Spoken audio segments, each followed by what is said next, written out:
Hi knitting friends, Shaina here. In this video I'm going to demonstrate how to wind a skein of yarn into a ball by hand.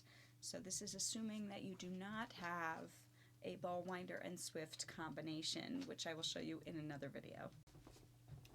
The first step to winding by hand is to take your yarn label off and save that. And then you're going to gently open up your skein. So usually I find the side that's not rounded like this. I find the side that's not rounded and I pop the little belly button out and I open this up into a nice big skein, into a big loop. Now if you have a family member or a friend nearby handy that can hold this open for you like this while you wind, that is great and ideal. Go for that. But if you don't, a chair comes in really handy. So right in front of me I have a chair and I'm draping my skein right over the chair. After you get your skein of yarn around the chair or the friend's hands and have them hold their hands like this, thumbs up, palms out, straight like this, and they'll just hold the skein while you wind.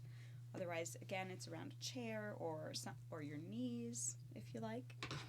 And you're going to locate on the skein these vertical strands that are holding the skein together. And sometimes your skein will have one of them, sometimes there will be many of them, like 5 or 6 or 7.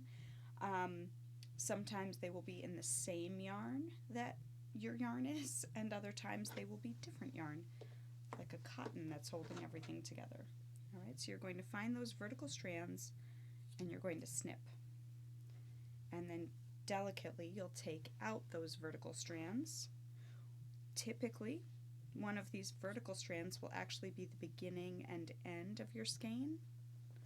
So if I had to venture a guess, considering this is the last vertical strand I have, this one is going to be the beginning and end of the skein. So I'm going to snip and gently detangle that strand until I find an end. Okay. Then, with that end, I'm going to start wrapping the tail around my fingers as I work around and around the skein. So I'm wrapping, wrapping, wrapping. And you may have to weave under a little bit sometimes if the yarn gets a little tangled like it's doing here. Sometimes I open up the skein a bit. Once you have a substantial amount of yarn here, I guess this is like a small, tiny handful, you can take it off of your fingers and start wrapping around and around that little ball. And again, anywhere if your yarn is getting a little tangled up, you just want to gently separate it. Once my ball is a little bit larger, then I start wrapping my yarn this way. I'll do a number of wraps around the equator, let's say, and then I'll turn the ball. So I just wrapped this way, and then I turn the ball, and now I'm going to wrap in the other direction. So you can see I'm making crisscrosses. So I'm going to put the yarn now right here as I wrap.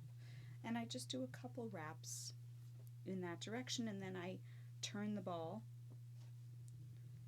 and wrap another area. So I'm constantly turning the ball, but creating a little layer in one direction before I turn it.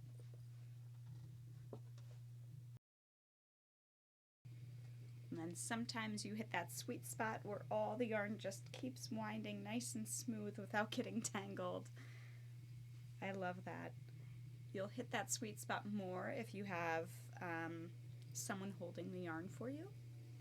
But you could certainly put 2 chairs back to back and open them up to be the full width of the skein.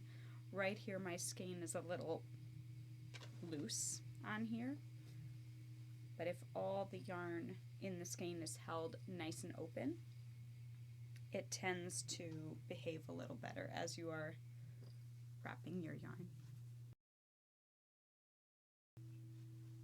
Another quick note about this. As I go, I'm not pulling my yarn tightly around as I wrap it. I'm just gently laying it over because I want my ball to be flexible. I don't want my yarn to be stifled inside of the ball too tight because it could crinkle the yarn inside.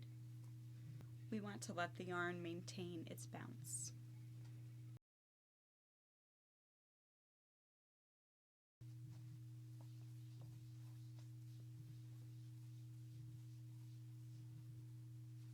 And there's our beautiful ball of yarn.